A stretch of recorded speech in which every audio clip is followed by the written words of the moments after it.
Jangan. Bersama saya, Nadia Mumtazah, yang akan menemani kalian pada talk show kali ini.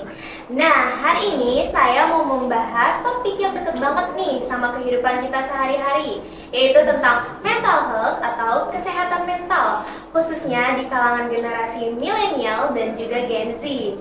Banyak banget dari kita yang pastinya sering ngerasa stres, overthinking, atau bahkan sampai burnout. Tapi apa sih penyebabnya? Dan gimana cara kita supaya tetap hidup santai tapi sehat secara mental? Nah, hari ini saya sudah ditemani dua narasumber keren kita. Yang pertama ada Ibu Rina, perwakilan dari generasi milenial dan berprofesi sebagai guru produktif broadcasting di SMK Negeri 2 Cibinong. Halo Ibu Rina. Halo, selamat pagi. Oke. Dan yang kedua ada Gifara Nurlaila, perwakilan dari Gen Z yang berstatus sebagai siswi SMK Negeri 2 Cibinong yang aktif dalam berbagai organisasi, terutama OSIS. Halo Gifara. Halo ya, salam kenal. Oke. Kenapa sih isu mental health sekarang sering muncul di kalangan anak muda? Ya, jadi kalau kita lihat beberapa tahun ke belakang ya, memang mental health ini menjadi isu penting, khususnya bagi generasi muda, generasi milenial pun juga sama sudah mulai sedikit-sedikit mengetahui, karena memang di beberapa tahun terakhir karena memang perkembangan teknologi, terus arus informasi yang cepat yang mudah kita dapat ya dari sosial media ataupun dari TikTok gitu ya, yang mulai mengedukasi gitu ya tentang pentingnya menjaga kesehatan mental, itu kan sudah banyak kita dapat ya, mudah gitu. Informasinya kita tuh sekarang tuh mudah dapatnya, jadi orang-orang jadi lebih tahu, oh ini tuh ya maksudnya menjaga kesehatan mental, apa saja sih yang menjadi penyakit mental kayak gitu. Misalnya kalau kayak di Gen Z udah lebih ngerti ya tentang anxiety kayak gitu, atau menangani stres, atau tadi burnout kayak gitu kan udah mulai memahami ya, karena memang informasinya tuh mudah didapat sekarang, perkembangan teknologi dan juga dari sosial media, dari TikTok kayak gitu, yang bikin kita tuh jadi lebih paham, ngerti, lebih sadar, intinya lebih sadar, lebih tahu tentang isu-isu yang terkait dengan kesehatan mental. Kurang lebih seperti itu. Kalau dari kita sendiri bagaimana? Ya menurut saya sendiri, kenapa sih isu mental health itu lagi makin naik gitu kan di generasi sekarang?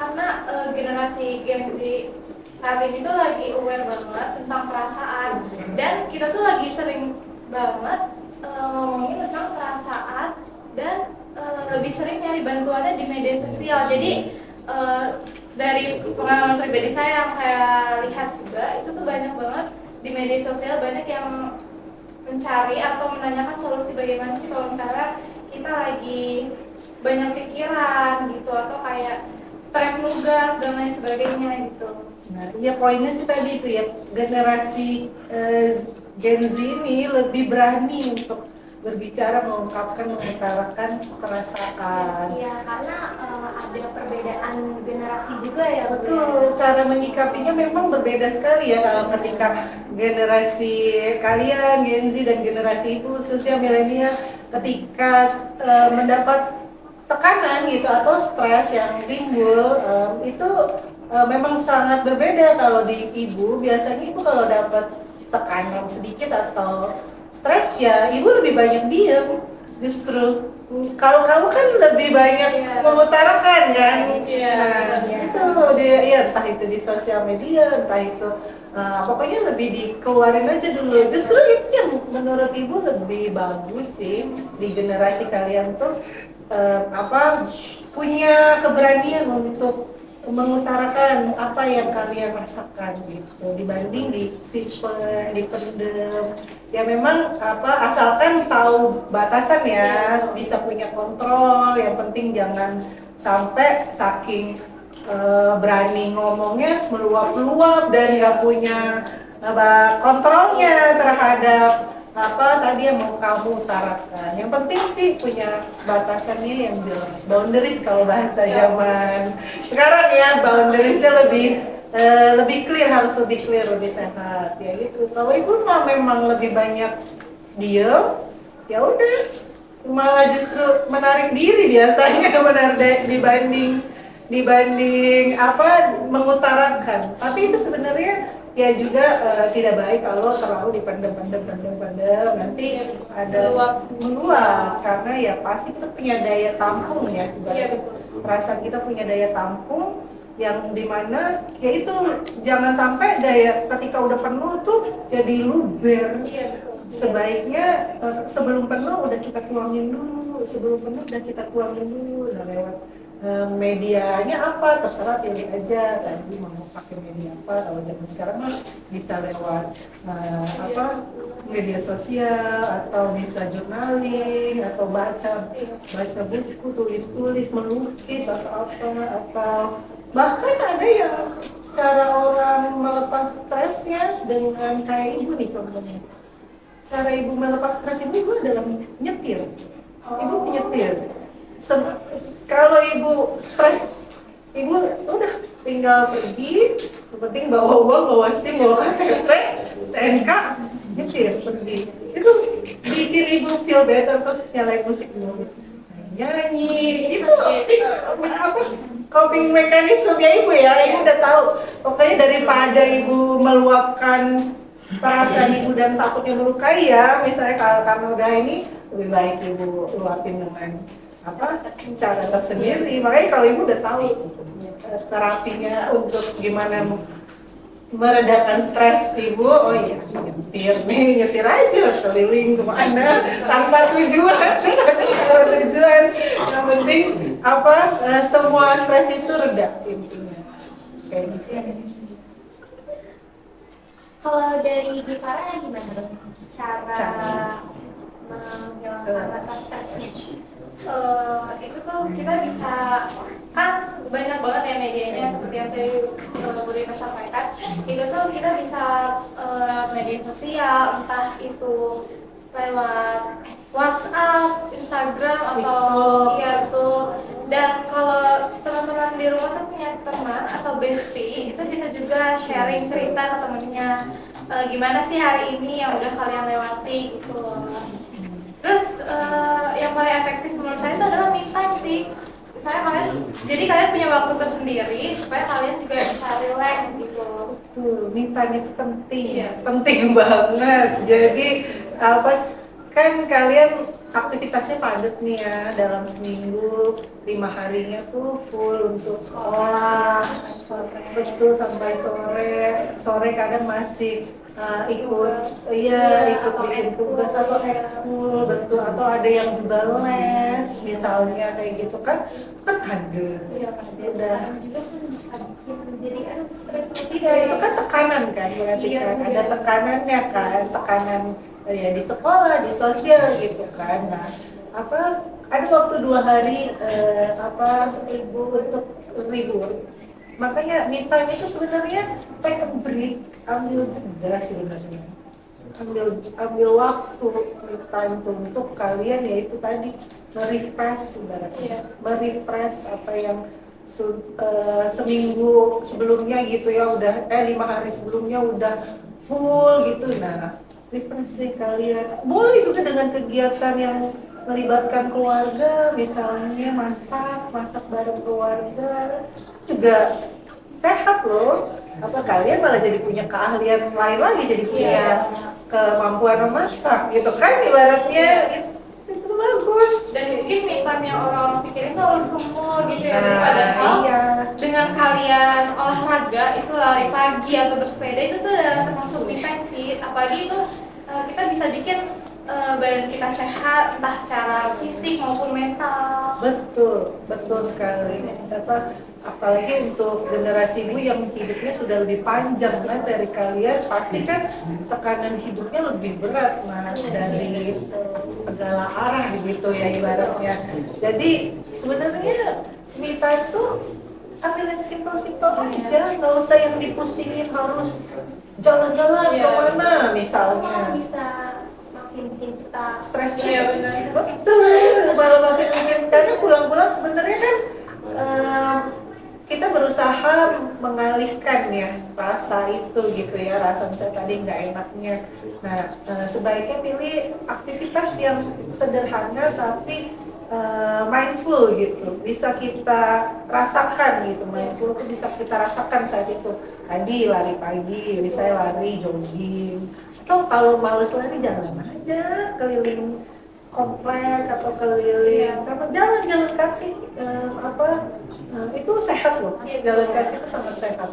selain sehat juga meringankan beban pikiran kita ya Bu ya. Pikiran. Benar. Itu biasa kalau ada ilmunya ya di dalam neuroscience itu ya, memang aktivitas fisik itu membuat hormon yang kebahagiaan kita tuh lebih terbuka gitu ya, lebih bisa banyak hormonnya lebih keluar gitu, hormon kebahagiaan kita. Jadi dan hormon stresnya justru mengecil, jadi kayak nah itu sebenarnya kalau ada penelitiannya teman, makanya sebaiknya sih ya ambil waktu jalan pagi, terus udah sambil jalan pagi sambil cari jajanan misalnya, itu juga apa kan membahagiakan kan, sederhana tapi bahagia kan dengan kita jajan beli jajanan kayak gitu. Jadi nggak usah dibawa yang pusing-pusing. Kalau ibu kan memang sudah rutin aktivitas MIPA itu, ibu minggu, Sabtu, Minggu, weekend tuh selalu menyempatkan diri untuk olahraga atau jalan, atau kadang ya kalau lagi malas jalan duduk aja di taman sambil dengerin musik. Oh iya, Udah. benar banget. Ya. Itu enak banget. Duduk di taman, bengong, kena angin, dengerin musik, relax banget. Iya, benar. Benar, nggak perlu yang susah-susah kan sebenarnya, asalkan kalian sadar, oh iya enak kayak ini ya, lebih menyadari momen itu gitu dengan sadar, penting itu. Setelah sadar dan mengakui rasa cemas, apa langkah selanjutnya yang bisa kita lakukan? Kalau untuk kecemasan ya, kamu harus ya tadi ya, punya tempat untuk kalau misalnya temukan tempat untuk kamu bercerita. Misalnya ya kamu nyaman sama orang tua ya orang tua, nyaman sama kita ya sama orang yang lebih bisa kamu percaya ya, kalau bisa ceritanya jangan yang ke ibaratnya kemana-mana, tapi cerita ke orang yang emang kamu percaya, misalnya kayak ibu, yang mungkin kamu sudah nyaman cerita ke orang tua, belum bisa ya, atau di sekolah kan ada bimbingan konseling, nah itu juga tempat kamu untuk bercerita, diceritain aja di pendam.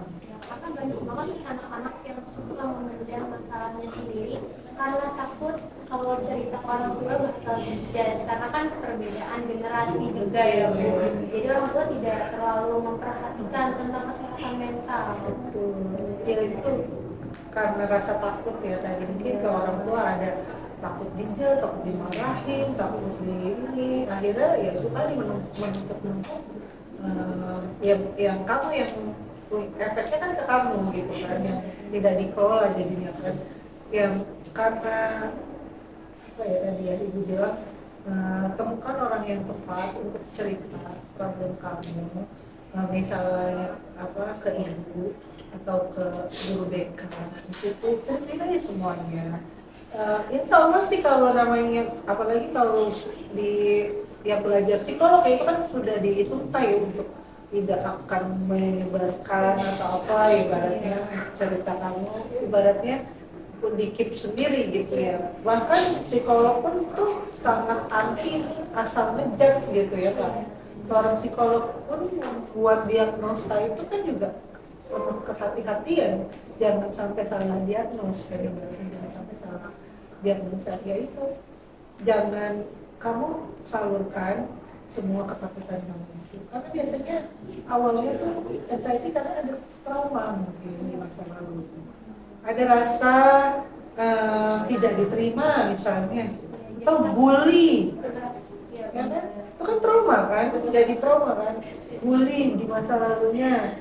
Terus jadi apa-apa ngejalanin sesuatu udah takut, mau ketemu ini takut gitu, apa merasa kamu tidak diterima sama teman-teman, misalnya nggak diajak ngobrol, atau ada teman yang memang toksik misalnya kan, teman yang toksik yang makanya sebenarnya mengelola interaksi itu memang tidak mudah ya. Satu orang tipenya beda-beda, punya cerita dan bagasinya sendiri beda-beda, yang dia bawa di rumah gimana, kayak gitu kan. Ya kalau ada hal yang membuat tidak nyaman, cerita aja, nggak usah gini, cerita aja dulu. Bu, ini kayak ini gini deh, kok saya sekarang begini ya gitu. Kalau dari ini nggak apa-apa. Kayak ibu pun, ibu tuh tipikal yang suka mendengarkan juga, jadi malah justru ibu seneng kalau anak-anak ibu cerita gitu kan. Ibu kan jadi dari sini jadi belajar juga. Oh iya, ada ilmu yang ibu dapat gitu dari kamu, yang dari kamu cerita kayak gitu kan. Jadi how to solve-nya kan, ibu juga mencari solusi gitu, gimana kayak gitu kan. Tapi kalau masih belum bisa terbuka sama orang lain, entah itu keluarga atau itu, ya balik lagi ke awal, kita bisa menulis lewat media sosial atau media cetak. Nggak tahu, tadi sesederhana kamu kirim voice note ke diri ke WhatsApp sendiri, itu bikin kamu feel better. Cobain aja. Kirim voice note, ceritain semua, itu setidaknya menuangkan semua perasaan gak enak kamu. Kalau kamu malas nulis, ya tuangkan aja lewat yang sebenarnya filmnya ini hari ini kok begini, kenapa sih ini kok harus begini gitu, kenapa sih dan apa gitu, apa nggak usah merasa gimana, merasa siamat gitu misalnya. Nah itu malah justru kalau yang introvert ya biasanya malah lebih senang begitu, ya kan?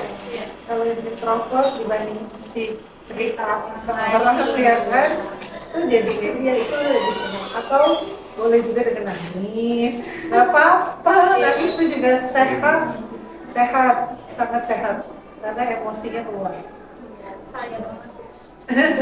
Nggak apa-apa, nangis itu bukan tanda lemah, khususnya buat yang laki-laki apalagi. Nangis itu bukan tanda lemah, nangis itu meluapkan emosi. Jadi ternyata kita nggak melampiasin ke teman, betul, ke lingkungan, ke sekitar, ke keluarga. Ini yang paling sering kena ininya kan orang terdekat. Iya benar. Orang terdekat yang paling sering kena ya. Kamu ngelampiasinnya, nah ini karena medianya nggak tepat, mendingan ya tadi bikin tulisan coret-coretan, atau penyanyi, boleh juga penyanyi, itu juga. Nangis simpel juga, nangisin aja. Kalau ibu kan lebih suka nangis, malah lebih habis nangis tuh lega banget.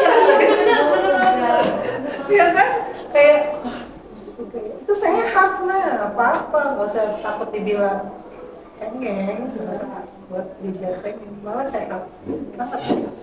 Jadi jangan dianggap nangis itu menandakan kelemahan, itu salah itu. Salah. Oke, kita masuk ke segmen yang ketiga. Di segmen yang ketiga ini saya mau membahas tentang sesuatu yang lebih dalam tentang luka yang tak selalu terlihat dari luar, yaitu post traumatic stress disorder atau yang biasanya dikenal PTSD. Banyak banget nih yang menganggap bahwa PTSD ini cuma dialami oleh tentara atau korban bencana besar. Padahal nggak selalu begitu ya, Bu. PTSD, misalnya kayak kamu naik motor, kecelakaan di jalan, terus kamu jadi takut kan membawa motor lagi. Apalagi kalau kecelakaan ini udah sampai bikin patah tulang, misalnya ya tangan patah atau apa yang akibatnya yang harus dioperasi. Itu biasanya PTSD itu ada kejadiannya gitu ya, kejadiannya yang memicu gitu, yang bikin kamu jadi ada kejadiannya yang bikin kamu tuh nggak bisa, kayak misalnya itu tadi kecelakaan, Terus kalau yang sering dialami oleh remaja-remaja ya kecelakaan atau juga pelecehan. Iya, benar. Pelecehan.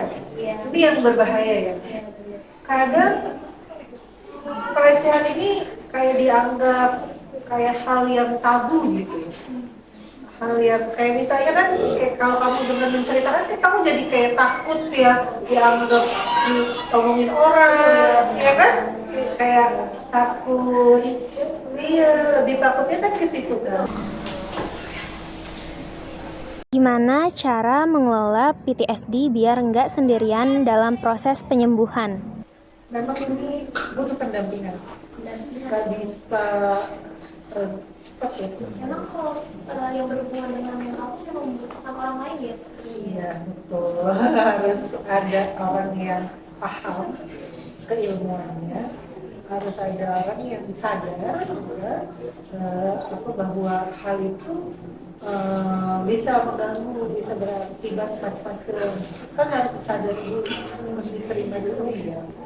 Kalau nggak disadari malah dialihkan, ini itu malah yang nggak baik, malah yang bikin dia semakin parah nantinya. Pertama tadi akui bahwa kamu ini lagi nggak baik-baik aja, apa gitu.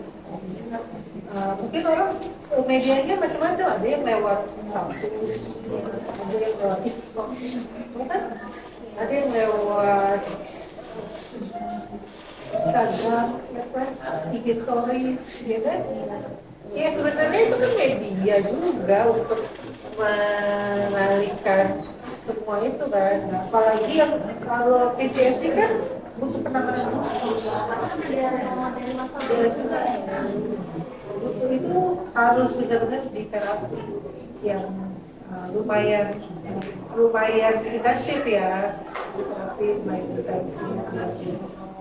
Jadi akhirnya ibaratnya kalau psikolog biasanya paham sih ada namanya psikoterapi di ruang terapi. Ini sebenarnya diajak dia merangkul diri sebenarnya. Diajak merangkul. Kan di dalam diri kita tuh ada kayak ruhnya ya, ruh itu ya yang kalau di psikologis bahasanya inner child ya. Orang dalam diri sebenarnya kalau dalam Islam ya ruh sebenarnya ruhnya gitu. Ya sebenarnya itu yang terus dirangkul di dalam diri kita, jadi jangan dibiarkan. Makanya orang kenapa suka lari dari masalah itu karena tidak merangkul, tidak menerima. Sebenarnya tidak menerima awalnya, tidak menerima dulu, terima tidak kejadian itu.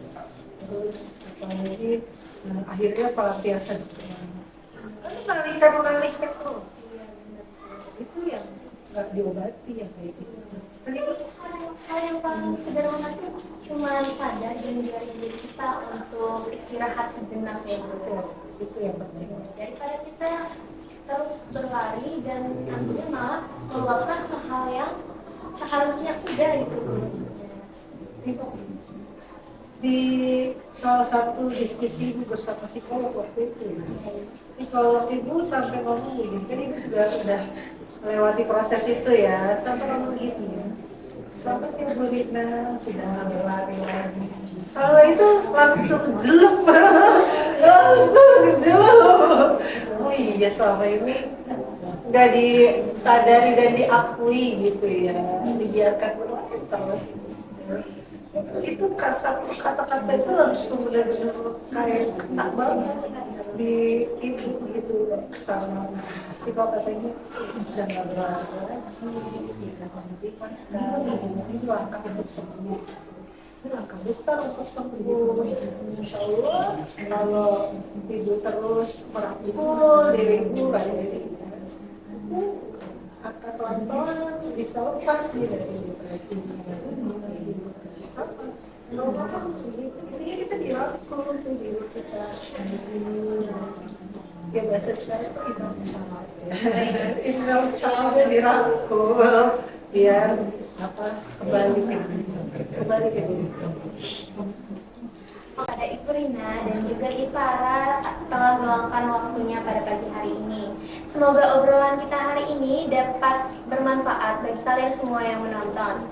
Terima kasih juga buat teman-teman yang sudah menonton talk show Santuy Boleh Burnout Jangan. Sampai jumpa di kesempatan lainnya. Terima kasih.